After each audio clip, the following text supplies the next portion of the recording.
everybody, this is Pastor Susan and welcome to another day of devotions as we are considering how mentoring relationships impact our lives, to be iron sharpening iron in our lives of faith and being in our world. And there's a wonderful book in the Old Testament called the Book of Ruth.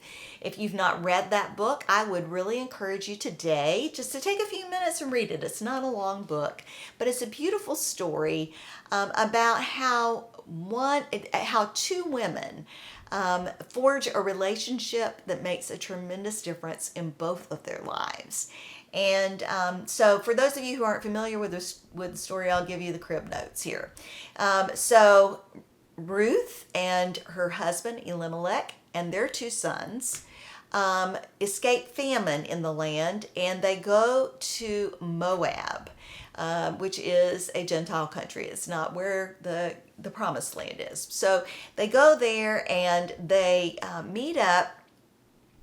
The boys meet up and marry Moabite women, and then Elimelech dies, and then also the two boys die. The two sons die, and so it is Naomi who, as a Jewish woman, has no support at that point. You know, it was a patriarchal world, and so men ruled the purse strings, and so Naomi had nothing. And so she was not only grieving her husband, she was grieving her sons, and she had two women, two daughters-in-law that were grieving the loss of their husbands. But Naomi says to the girls, y'all need to go back home. You need to go to your own families. Let them take care of you. I can't do it. And so one of them leaves, but Ruth refuses.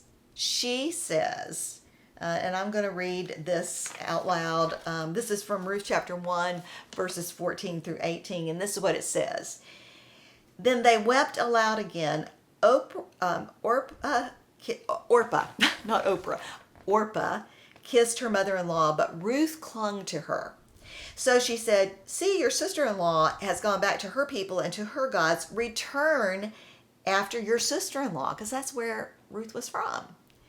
But Ruth said, do not press me to leave you or to turn back from following you. Where you go, I will go.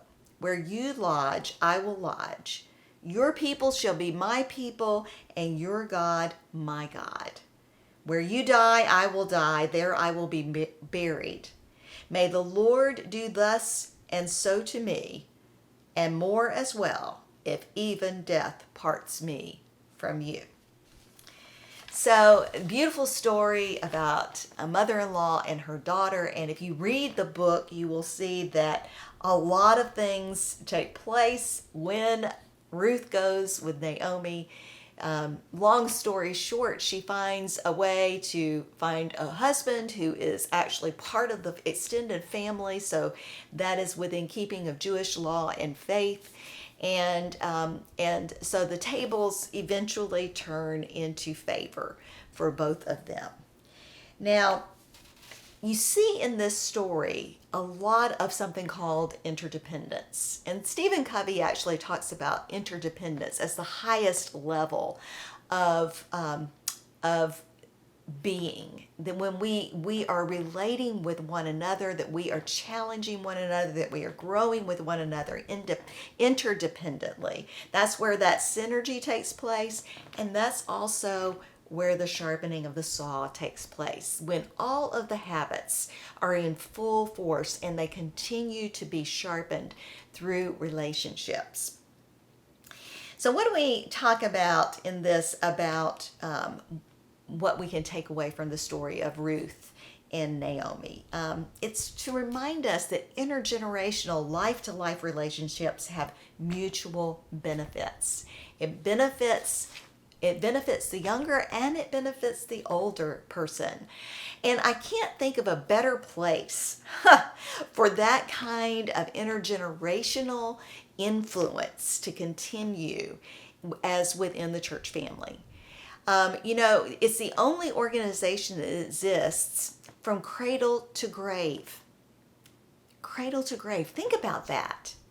And we also know that in order for, from studies, we know that in order for young people to flourish, they need to have multiple adults in their lives. Not just one, but multiple adults in their lives. And I love the way at Florence Christian we are intentional about that. When one is preparing to be baptized, they have a mentor. They have an elder who usually serves as the mentor for that person so that they can talk about faith and talk about life and think about what it means to follow Christ. We do that in community. And one of the things that I pray for, deeply pray for, is that as we are considering this next year about what it means to gather again, that we can be intentional about reconnecting, whether it is through small groups, whether it is through worship, whether it is through study together, that we can come back together to form those deep relationships that last a lifetime. I pray for you and for me that we will be able to be intentional about that, and that we will see that the life that happens as we sharpen each other's saws, as we come together, iron sharpening iron in the faith that we have in Jesus Christ. Maybe so in your life, maybe so in mine. And again, as you think this week about mentors, who has been a mentor to you?